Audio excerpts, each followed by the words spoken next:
My self જાગૃતિ બ્રહ્મભટ્ટ, અમદાવાદ નરોડા અમૃતાલય સેન્ટરમાં જે રિઝલ્ટો મળી રહ્યા છે એવું જ રિઝલ્ટ લઈને આવ્યા છે દાદા.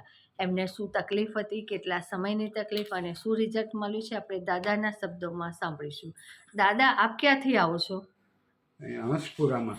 અને તમને શું તકલીફ હતી? મને આ એક પગ આખો તળિયાથી તે કમર સુધી દુખતો હતો. બરાબર. હમ. આ તકલીફ કેટલા સમયથી હતી? બે મહિના ઉપર છે. હવે 2 મહિનાથી તમને આ તકલીફ હતી, એની સારવાર તમે બીજે કરાવેલી? ના, બીજી તો આપણી મણકાની મણકાની તો જે નસ દબાતી તો વર્ષોથી ચાલુ હતી કમરની, પણ આ બરાબર પગની જે તકલીફ થઈ ને એ અહીંયા આવ્યા પછી ચાલુ કરી છે. બરાબર. અમારી દવા લીધે કેટલો સમય થયો? 2 મહિના. અત્યારે કેવું છે દાદા? અત્યારે સારું છે. સારું છે એમાં? 70%. સરસ. તમારી સાથે કોણ આવ્યું છે? મારા સન. આપણે એમના સન સાથે વાત કરીશું. જય દ્વારકાધીશભાઈ. દાદાની અંદર આપને શું રિઝલ્ટ દેખાયું છે? તો દાદાની ઉંમર 85 વર્ષ છે. લગભગ આજથી 12 વર્ષ પહેલાં દાદા એક વખત પડી ગયા હતા અને ત્યારે એને મણકાના જે ચોથા પાંચમા મણકા વચ્ચેની ગાદી છે ને ફાટી ગઈ હતી. એ વખતે ડૉક્ટરે કીધું કે ભાઈ અમને પગની નસ દબાઈ છે અને અમે ફર્સ્ટ ટાઈમ જ્યારે બતાવ્યું ત્યારે એમણે કીધું કે હવે દાદા ક્યારે હાલી નહીં શકે. ત્યાર પછી અમે ફિઝિયો એક્સરસાઇઝ પણ કરાવી હતી અને ત્યાર પછી ઘણા સમય પછી હમણાં જ્યારે છેલ્લે MRI કરાવ્યો ત્યારે છેલ્લા 4 મણકા ઘસાઈ ગયા છે અને એમણે એવું કીધું કે હવે ગાદી આની અંદર પેલી છે એટલે દાદાને પગની તકલીફ તો કાયમી રહેશે. એટલે આમ તો થોડી ઘણી તકલીફ ઘણા સમયથી હતી પણ છેલ્લા 3-4 મહિનાથી વધારે તકલીફ થઈ ગઈ હતી. પછી દાદા પોતે એટલી બધી દવાઓ લેતા હતા એટલે પછી થાકી ગયા હતા. હવે મારે દવા લેવી નથી. પણ અમારા જ એક સંબંધિત દાદાના એક કઝિન સિસ્ટર છે, એ અહીંયાના રેગ્યુલર તમારા પેશન્ટ છે, એટલે એમણે કીધું ભાઈ મને આવું હતું ને હું અમૃતાલયમાં ગઈ ત્યારે મને સારું થઈ ગયું.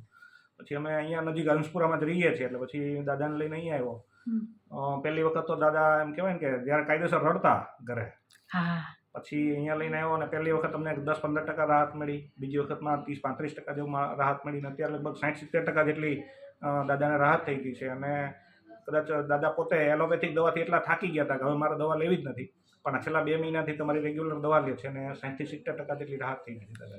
સરસ. અને એમને જે ચાલવામાં એમાં બધામાં એમને રાહત મળી ગઈ. હવે રોજ વોકિંગ કરે છે અને અમારા ગાર્ડનને ફરતો રોજ એક આંટો મારે છે. અરે વાહ. અમારા સોસાયટીમાં અંડર ગ્રાઉન્ડમાં બગીચો છે ને એમાં એક ચક્કર મારું છું રોજ વોકરથી. સરસ સરસ. ગુડ દાદા. હો, બહુ મસ્ત રિઝલ્ટ મળ્યું છે. અત્યારે જે તમે કહ્યું એ પ્રમાણે કહેવામાં આવ્યું હતું ભાઈ ચાલી નહીં શકે દાદા. અને જ્યારે અમે મહુવા, ત્યારે હું મારી નોકરી રાજુલા હતી ને અમે મહુવા ઓર્થોપેડિકને બતાવ્યું ત્યારે એમણે એવું જ કહી દીધું કે હવે દાદા ક્યારેય નહીં ચાલી શકે. એને ઘણા વર્ષો થઈ ગયા પણ એજ ઇટ ઇઝ. અત્યારે દાદાની 85 વર્ષની ઉંમર છે પણ વ્યવસ્થિત ને અત્યારે ચાલવામાં પણ ઘણું સારું થઈ ગયું છે. મતલબ અમારી 2 મહિનાની દવાની અંદર દાદાને 70% રિઝલ્ટ મળ્યું છે. સરસ સરસ. અમૃતાલય વિશે તમે લોકોને શું સંદેશ આપશો? તો મારે ત્યાં જેટલા બી ફેમિલી મેમ્બર્સ આવે છે ને એમને પણ હું કહું છું ને આજે હું મારી પોતાની દવા લેવા માટે પણ આવ્યો છું. એટલે હું તો જોકે આની પહેલાં હું જ્યારે રાજકોટ હતો ને ત્યારે મેં અમૃત વિશ્વ હોમિયોપેથ જાતે લીધેલું. ત્યાં અમારે વિપુલભાઈ કરીને ડૉક્ટર છે, એટલે એમની પાસે એટલે મને તો આનો અનુભવ હતો પણ અહીંયા નજીકમાં ક્યાં હતું એ મને ખબર નહોતી પણ આવી રીતના ખબર પડી. આ ઉપરાંત અમારા જેટલા નજીકના છે ને એ બધાને હું આનું પ્રિફર કરું છું અને અમારી નજીકના 2 કે 3 તો અહીંયાથી ઓલરેડી એ લોકો દવા લઈ ગયા અહીંયાથી અને એમને બી ઘણી રાહત છે. એટલે હું તો અત્યારે એલોપેથિક કરતાં આયુર્વેદિકમાં ખૂબ સારું છે અને એનું રિઝલ્ટ પણ અમારી સામે જ છે. એટલે હું તો બધાને એ જ પ્રિફર કરું છું. Okay okay. આપનો મોબાઈલ નંબર? મારો મોબાઈલ નંબર છે 70 167 30 196. અને ખાસ મેં તમે જે દાદાની ટેસ્ટિમની આપી, જે દાદાનું રિવ્યૂ આપ્યું, દાદાની આંખમાં પણ આંસુ આવ્યા અને તમે પણ આંખમાં આંસુ લાવ્યા. સરસ. હવે એમને સારું એવું રિઝલ્ટ મળ્યું છે. દાદા સરસ ચાલતા થઈ ગયા. દાદા, બેસ્ટ રિઝલ્ટ મળ્યું છે. હજુ તમારી સંપૂર્ણ તકલીફ દૂર થાય એવી અમારી અમૃતાલયની દવાના પ્રયત્ન ચાલુ રહેશે. સરસ ચાલી શકો, તમારું પોતાનું કામ કરી શકો એવા પ્રયત્ન અમારા રહેશે. આપને બેસ્ટ રિઝલ્ટ મળ્યું. ખૂબ ખૂબ અભિનંદન. જય દ્વારકાધીશ.